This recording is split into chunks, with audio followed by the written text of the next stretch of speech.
اعوذ باللہ من الشیطان الرجیم بسم اللہ الرحمن الرحیم ان قارون كان من قوم موسى فبغى عليهم وآتيناه من الكنوز ما إن مفاتحه لتنوء بالعزبة أولي القوة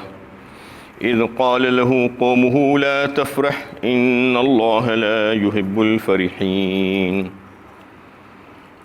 قارون موسیٰ کی قوم کا ایک شخص تھا، پھر وہ ان پر یعنی اپنی ہی قوم پر ظلم و زیادتی کرتا تھا،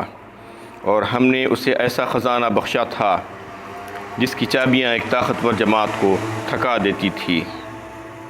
جب اس کی برادری کے لوگوں نے خیر خواہانہ طریقے پر کہا کہ تو اس مال و دولت پر اتنا نہ اترا، بے شک اللہ تعالیٰ اترانے والوں کو پسند نہیں فرماتے۔ یہ سورہ قصص کی 76 نمبر کی آیت ہے۔ اس میں قارون کا تذکرہ آیا ہے۔ یہ بہت ہی مالدار اور سرمایہ دار شخص تھا، اور یہ موسیٰ علیہ السلام کی قوم اور ان کی برادری سے تعلق رکھتا تھا۔ اس کا تذکرہ اسی آیت میں اللہ تعالیٰ نے فرما دیا،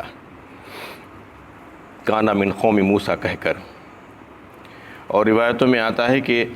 فرعون اس کو قوم بنی اسرائیل کے اوپر نگرانی کے طور پر مامور کیا تھا، اس وجہ سے وہ سرکش ہو گیا تھا اور ظلم و زیادتی کیا کرتا تھا۔ فبغى علیہم کہا، اس کا ایک لفظ اس میں آیا ہے، یعنی اپنی ہی قوم پر ظلم و زیادتی کیا کرتا تھا، چونکہ اس کو اقتدار مل گیا تھا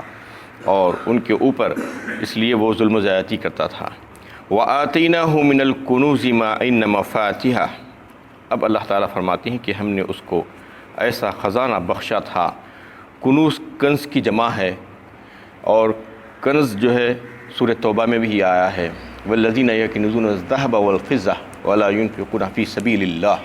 فبشرہم بعذاب علیم، 10ویں پارے میں اللہ تعالیٰ نے وہاں پر بھی جو ہے یہ لفظ لا کر دکھایا ہے۔ اور کنز کا مطلب یہ ہے کہ وہ مال جس میں زکوٰۃ ادا نہ کی گئی ہو تو اس کو کنز کہتے ہیں، اور جس مال میں سے جو ہے زکوٰۃ ادا کر دی گئی ہو اسے کنز نہیں کہا جاتا۔ تو اس صورت میں بھی سورہ توبہ میں بھی اللہ تعالیٰ نے ان لوگوں کا تذکرہ کیا جو لوگ اپنے مالوں کو جمع کر کے رکھتے ہیں، سونے اور چاندی کے ڈھیر کہا وہاں پر، والذین یکنزون الذھب والفضہ، ذہب کہتے ہیں سونے کو اور فضہ کہتے ہیں چاندی کو، والذین یکنزون الذھب والفضة ولا ينفقونها فی سبیل اللہ، اور پھر اللہ کی راہ میں خرچ نہیں کرتے، یبشرہم بعذاب علیم، ان کو عذاب علیم کی، دردناک عذاب کی خوشخبری سنا دو ایسے لوگوں کو جو اپنے مالوں کو خزانے کے طور پر جمع کر کے رکھتے ہیں۔ تو یہاں پر بھی اللہ تعالیٰ نے اس لفظ کو لایا ہے کہ کنوز، اس کو ہم نے خزانے بخشے تھے۔ ما ان مفاتیح، اور خزانے بھی کیسے تھے، اللہ تعالیٰ اس کا تذکرہ فرما رہے ہیں کہ اتنے بڑے خزانے تھے کہ آپ اندازہ لگائیے کہ وہ خزانوں کو جہاں جہاں پر جن عمارتوں میں رکھتا تھا اور پھر اس کو خفل ڈالتا تھا، مخفل کرتا تھا، خفل ڈالنے کے بعد وہ چابی جو ہوتی تھی تو اتنے چابیاں تھیں، اتنی تعداد میں چابیاں ہوتی تھی کہ ایک یعنی طاقتور جماعت وہ چابیوں کو اٹھاتے اٹھاتے تھک جاتی تھی، یعنی صرف چابیوں کو اٹھاتے ہوئے، خزانے کو اٹھاتے ہوئے نہیں، یا خفلوں کو اٹھاتے ہوئے نہیں، خزانوں کو جن عمارتوں میں رکھا جاتا تھا مخفل کر کے حفاظت کی خاطر، اور پھر اس کو خفل لگا کر اس کی جو چابی نکلتی تھی، چابی کتنی ہوتی ہے ایک عمارت کو خفل لگانے کے بعد، ایک چھوٹی سی چابی ہوتی ہے، عام طور پر تو جیب میں آ جاتی ہے۔ اب ہو سکتا تھا کہ اس وقت بڑی بڑی چابیاں ہوتی ہوں گی، لیکن اس کے بعد بھی جو ہے یہ ہے کہ خزانے کتنے زیادہ ہوں گے کہ وہ عمارتوں میں رکھنے کے بعد، وہ مخفل کرنے کے بعد اس کی چابیوں کو جو جماعت اٹھاتی تھی، ایک بڑی جماعت وہ اٹھاتے اٹھاتے اس کو جو ہے تھک جاتی تھی۔ اس میں اللہ تعالیٰ نے فرمایا کہ لَتَنُوءُ بِالْعُزْبَةِ أُولُو الْقُوَّةِ، یعنی ایک قوت والی جماعت، ایک طاقتور جماعت انہیں جھک جاتی تھی ان چابیوں کو اٹھاتے ہوئے۔ اتنے خزانے اللہ تعالیٰ نے اس کو دے کر رکھے تھے، اتنا مالدار کر دیا تھا۔ اذ قال له قومه لا تفرح ان اللہ لا يحب الفرحین، جب اس کو اس کی برادری کے لوگوں نے خیر خواہانہ طور پر کہا کہ تو اس مال و دولت پر اتنا مت اترا، بے شک اللہ تعالیٰ اترانے والوں کو پسند نہیں فرماتے۔ یعنی اس کے خیر خواہ جو تھے، اس کے بہی خواہ جو تھے، انہوں نے کہا کہ تو ایسی ظلم و زیادتی مت کر لوگوں کے اوپر، اور غرور اور فخر اور تکبر مت کر اپنے مال پر، اور اپنے مال پر اتنا مت اترا، یہ اترانا اچھی چیز نہیں ہے، اللہ تعالیٰ اس کو پسند نہیں فرماتے، اور یہ بخل مت کر تو اپنے مال میں سے۔ یعنی اس کا حال یہ ہو گیا تھا کہ وہ اللہ تعالیٰ کے مقرر کردہ جو حقوق تھے، حقوق واجبہ، اس کو بھی ادا کرنے سے جو ہے انکار کیا کرتا تھا، کسی کو نہیں دینا چاہتا تھا، بخل کرتا تھا اپنے مال میں، اور جو ہے اتراتا تھا اور غرور اور فخر و تکبر کرتا تھا، اور بتایا جاتا ہے کہ وہ جو ہے توریت کا حافظ تھا، بڑا عالم تھا، انہیں علم رکھنے والا انسان تھا، اور اللہ تعالیٰ نے اس کو بے شمار دولت عطا فرمائی تھی۔ تو وہ علم اور دولت کی وجہ سے اس میں غرور اور تکبر آ گیا تھا، اور وہ موسیٰ علیہ السلام سے کہتا تھا کہ تم کو نبوت ملی ہے اور تمہارے بھائی کو بھی اس میں شریک نبوت کیا گیا ہے، مجھ کو کیوں نہیں شریک کیا جا سکتا، مجھ کو بھی نبوت ملنی چاہیے، یہ مطالبہ کیا کرتا تھا وہ۔ تو موسیٰ علیہ السلام نے ان سے کہا کہ دیکھو یہ نبوت وغیرہ کا جو معاملہ ہے وہ اللہ کے ہاتھ میں ہے، اور بالکلیہ طور پر اللہ تعالیٰ وہ معاملات کو جو ہے طے کرتی ہے، اس میں میرا کچھ بھی نہیں ہے۔ تو اس طریقے سے ان سے وہ حسد کرتا تھا، اس قوم سے حسد کرتا تھا اور غرور و تکبر کرتا تھا۔ وَابْتَغِ فِي مَا آتَاكَ اللَّهُ الدَّارَ الْآخِرَةَ وَلَا تَنْسَ نَصِيبَكَ مِنَ الدُّنْيَا وَأَحْسِنْ كَمَا أَحْسَنَ اللَّهُ إِلَيْكَ وَلَا تَبْغِ الْفَسَادَ فِي الْأَرْضِ إِنَّ اللَّهَ لَا يُحِبُّ الْمُفْسِدِينَ۔ اللہ تعالیٰ نے تجھے جو دولت دی ہے اس کے ذریعے آخرت کا گھر بنانے کی کوشش کر، اور دنیا سے اپنی آخرت کا حصہ لے جانا نہ بھول، اور اچھا سلوک کر جیسا کہ اللہ تعالیٰ نے تیرے ساتھ کیا ہے، اور ملک میں فساد مت پھیلا، بے شک اللہ تعالیٰ مفسدوں کو پسند نہیں فرماتے۔ اس میں اس کی قوم کے لوگوں نے اور دیگر مسلمانوں نے اور خیر خواہوں نے اس کو یہ نصیحت کی کہ اللہ تعالیٰ نے تجھ کو بے شمار دولت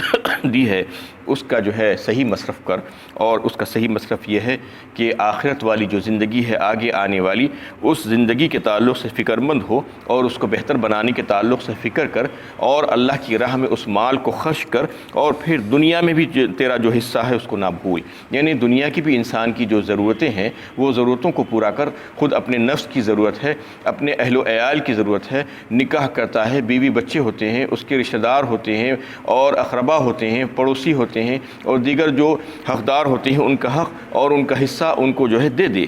وَأَحْسِنْ كَمَا أَحْسَنَ اللَّهُ إِلَيْكَ، اور ایک نصیحت ان لوگوں نے اس کو یہ کی کہ اللہ تعالیٰ نے تیرے ساتھ جیسا اچھا معاملہ کیا ہے، اچھا سلوک کیا ہے، تجھ پر احسان کیا ہے، تو بھی لوگوں پر احسان کر۔ وَلَا تَبْغِ الْفَسَادَ فِي الْأَرْضِ، اور پھر اس مال کے ذریعے سے فساد مت پھیلا دنیا میں اور زمین میں، یعنی اللہ کی معصیت اور گناہوں میں مت پڑ، اور مال کو غلط جگہوں پر خرچ مت کر۔ إِنَّ اللَّهَ لَا يُحِبُّ الْمُفْسِدِينَ، اور بے شک اللہ تعالیٰ یعنی فساد پھیلانے والوں کو پسند نہیں فرماتی۔ قَالَ إِنَّمَا أُوتِيتُهُ عَلَىٰ عِلْمٍ عِندِي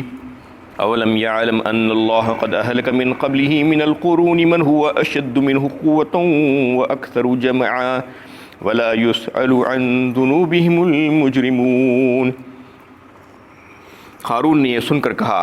مجھ کو تو یہ سب کچھ اپنے علم و تدبیر سے ملا ہے۔ کیا وہ اس بات سے واقف نہ تھا کہ اللہ تعالیٰ اس سے پہلے بہت سی ایسی امتوں کو ہلاک کر چکے ہیں جو مال و قوت اور جمعیت میں اس سے زیادہ بڑی ہوئی تھیں، اور گنہگاروں سے ان کے گناہوں کی نسبت پوچھا نہ جائے گا۔ اس میں ایک بات آئی ہے، جب لوگوں نے اس کو نصیحت کی اور کہا کہ یہ اللہ کا احسان ہے تجھ پر، اللہ تعالیٰ نے تجھ پر جو ہے فضل کیا ہے اور مہربانی کی ہے، اس سے جو ہے تجھ کو مال اور دولت عطا کی ہے، تو اس کا احسان یاد رکھ۔ تو یہ کہتا ہے کہ یہ مال کوئی اللہ کے فضل وغیرہ سے مجھ کو نہیں ملا ہے، یہ تو میرے علم کی بنا پر ملا ہے، میرے پاس جو فن ہے، مجھ کو یعنی جو تجارت کا فن آتا ہے، جو کسب تجارت میں کرتا ہوں، اور جو میرے پاس صلاحیتیں ہیں، طاقت اور قوتیں ہیں، ان تمام کی وجہ سے میں یہ کمایا ہوں۔ اور پھر یہ کہتا ہے کہ اگر ایسا ہے بھی، اللہ تعالیٰ نے اگر دیا ہے تو مجھ میں جو صلاحیتیں تھیں میں اس کا مستحق تھا، اور مجھ کو مستحق دے کر اللہ تعالیٰ نے دیا ہوگا۔ اس قسم کی بڑی بڑی اور تکبر کی باتیں کرتا ہے وہ۔ آج بھی بہت سے لوگ یہ کہتے ہیں کہ ہم کو یہ جو پیسہ ملا ہے اور یہ جو ترقی ہوئی ہے یہ ہمارے علم کی بنا پر ہوئی ہے، اور ہم فلاں کام یہ کر لیے تھے اس لیے ہم کو ایسا مل گیا ہے۔ یہ قارون کی باتیں ہیں۔ قارون نے کہا تھا، اللہ تعالیٰ نے اس کو یہاں پر نقل کیا ہے، کسی کو اس کے علم کی بنا پر، اس کی صلاحیتوں کی بنا پر روزی نہیں دی جاتی۔ یہ بات اچھی طریقے سے سمجھ لینا چاہیے کہ روزی اور روٹی کا جو معاملہ ہے اور دیگر چیزوں کا اللہ کی عطا ہے، وہ اللہ تعالیٰ اپنا فضل فرماتے ہیں۔ بسا اوقات آپ دیکھتے ہیں کہ کیسے کیسے لوگ ہوتے ہیں، کچھ تعلیم نہیں، کچھ ہنر نہیں، کچھ فن نہیں، لیکن اس کے باوجود لاکھوں کروڑوں میں کھیلتے ہیں۔ تو یہ صرف اور صرف اللہ کا فضل ہوتا ہے۔ اس لیے ناز نہیں کرنا، اور اپنے مال پر اور اپنی صلاحیتوں پر ناز نہیں کرنا، یہ سمجھنا کہ اللہ کا فضل ہے۔ تو یہ اللہ تعالیٰ اس میں یہ بات بتانا چاہ رہے ہیں کہ اس نے اس کا انکار کیا اور یہ کہا کہ میری صلاحیتوں کی بنا پر، میری یعنی فن کی بنا پر مجھ کو ملا ہے، اور یہ اللہ کا فضل وغیرہ نہیں ہے۔ تو اللہ تعالیٰ فرما رہے ہیں کہ اچھا تو یہ دیکھ کہ اس سے پہلے ہم نے جو ہے بہت سی قوموں کو بہت کچھ دیا ہے، اس کے بعد ان کو ہلاک کر دیا ہے، تجھ کو کچھ بھی نہیں دیا ہے ان کے مقابلے میں۔ بہت سی ایسی امتیں جن کو ہم ہلاک کر چکے ہیں، وہ مال و دولت اور جمعیت میں بہت زیادہ تھی۔ اس سے پہلے جو ہے کچھ قومیں گزری تھی، قوم عاد اور قوم سمود کا جو ہے تذکرہ آپ کو بار بار ملے گا۔ وہ قومیں جو بڑی طاقتور قومیں تھیں، اللہ تعالیٰ نے ان کو سب کچھ دے کر رکھا تھا، اس وقت کی سپر پاور قومیں تھیں، جیسا کہ نبی صلی اللہ علیہ وسلم کے دور میں فارس اور روم کی جو قومیں تھیں وہ سپر پاور تھی، بہت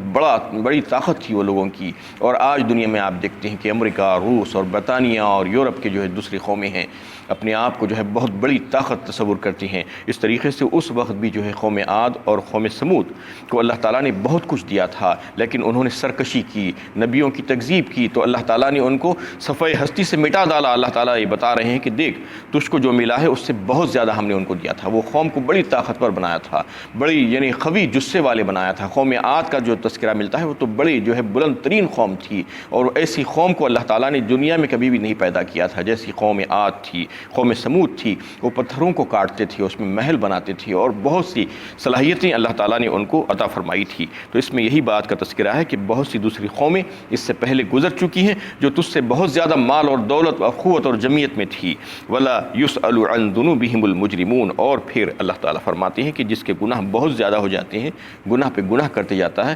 تو اس کو موقع نہیں ملتا، اس کے دل پر اللہ تعالیٰ مہر لگا دیتے ہیں اور اس سے پوچھ گچھ نہیں ہوتی، اس کو یعنی راست پکڑ لیا جاتا ہے، مواخذہ کر لیا جاتا ہے۔ یہی بات دیگر صورتوں میں بھی اللہ تعالیٰ نے جو ہے بیان کی ہے۔ یعرف المجرمون بسیماہم فیؤخذ بالنواصی والاقدام، ان کے چہروں سے، ان کی پیشانیوں سے اللہ تعالیٰ ان کو پہچان لیں گے۔ سورہ رحمان میں اس کا تذکرہ آیا ہے، یعنی گنہگاروں کو اللہ تعالیٰ پوچھیں گے نہیں، یعنی پوچھنے کا جو مرحلہ ہے وہ گزر جائے گا، اس کے بعد ان کے چہروں سے ان کو پہچانا جائے گا، اور ان کے سر کے بال پکڑ کر اور پاؤں کو دونوں کو ملا کر ایک زنجیر کی شکل دے کر اس کو گھسیٹتے ہوئے جہنم میں ان کو ڈال دیا جائے گا اور پھینک دیا جائے گا۔ یہ ایسا ہی معاملہ ہوگا ان لوگوں کا جو سرکشی میں حد سے آگے بڑھ جاتے ہیں۔ فخرج علی قومہ فی زینتہ قال الذین یریدون الحیاۃ الدنیا یا لیت لنا مثل ما اوتی قارون انہ لذو حظ عظیم۔ ایک روز وہ اپنی قوم کے سامنے بڑی شان و شوکت کے ساتھ اتراتا ہوا نکلا۔ جو لوگ دنیا کی زندگی کے طالب تھے وہ اسے دیکھ کر کہنے لگے اے کاش ہمارے لیے بھی ایسا ہی مال ہوتا جیسا کہ قارون کو دیا گیا ہے۔ اور اس کا تذکرہ اللہ تعالیٰ فرما رہے ہیں کہ وہ یعنی اپنے مال پر بہت اتراتا تھا، غرور اور فخر اور تکبر کرتا تھا، ایسا مظاہرہ کرتے ہوئے بڑی آب و تاب کے ساتھ، بڑی شان و شوکت کا مظاہرہ کرتے ہوئے وہ ایک وقت اپنی قوم کے سامنے نکلا، تو لوگ جو دیکھ رہے تھے اس کو، جو دنیا کے متوالے تھے، دنیا کی زندگی پر فریفتہ ہونے والے، انہوں نے اس کو دیکھ کر کہا کہ کیا ہوا، کیا دیا گیا ہے، ایسا ہی ہم کو بھی دیا جاتا تو کیا اچھا ہوتا، یہ تو بڑا ہی قسمت کا دھنی ہے، کیسا قسمت والا ہے کہ اس کو اتنی سب چیزیں مل گئی ہیں۔ وقال الذین اوتوا العلم ویلکم ثواب اللہ خیر لمن آمن وعمل صالحا، اور جن کو علم دیا گیا تھا وہ کہنے لگے افسوس ہے تم پر، اللہ تعالیٰ کے پاس بڑا ہی بہتر ہے اس شخص کے لیے جو اللہ تعالیٰ کے الہ واحد معبود مستعان ہونے پر ایمان لائے اور کتاب و سنت کے مطابق عمل کرے۔ ولا یلقاها الا الصابرون، اور یہ علم کی بات انہی لوگوں کو نصیب ہوتی ہے جو دنیا کے نہ ملنے پر صبر کرتے ہیں۔ اس میں جو ہے جو اچھے لوگ تھے، جو علم والے لوگ تھے، جن کو دین کا علم تھا، جو یہ جان گئے تھے کہ یہ دنیا ختم ہونے والی ہے اور اس کے بعد ایک آخرت والی زندگی ہے، اس کے لیے انہوں نے کہا کہ یہ تو کچھ بھی نہیں ہے۔ اللہ تعالیٰ نے ان لوگوں کے لیے جو آخرت کی فکر کرتے ہیں اس کے لیے حدیث قدسی میں یہ بات آئی ہے کہ میں اپنے بندوں کے لیے ایسی ایسی نعمتیں تیار کر کے رکھا ہوں کہ وہ کسی آنکھ نے نہ دیکھی ہے اور کسی کان نے نہیں سنا ہے وہ نعمتوں کے بارے میں، اور کسی دل میں یہ وہم و گمان بھی نہیں آیا ہے کہ ایسی ایسی نعمتیں میں نے ان کے لیے تیار کر کے رکھی ہے۔ فیہا ما تبتغیہ الانفس، اور جو ہے دیگر مقامات پر جنت کا تذکرہ اللہ تعالیٰ نے کیا ہے۔ فیہا ما تشتہیہ الانفس وتلذ الاعین وانتم فیہا خالدون، سورہ زخرف پارہ 25 میں اللہ تعالیٰ نے اس کا تذکرہ کیا ہے، یعنی اس جنت میں ایسی چیزیں ہوں گی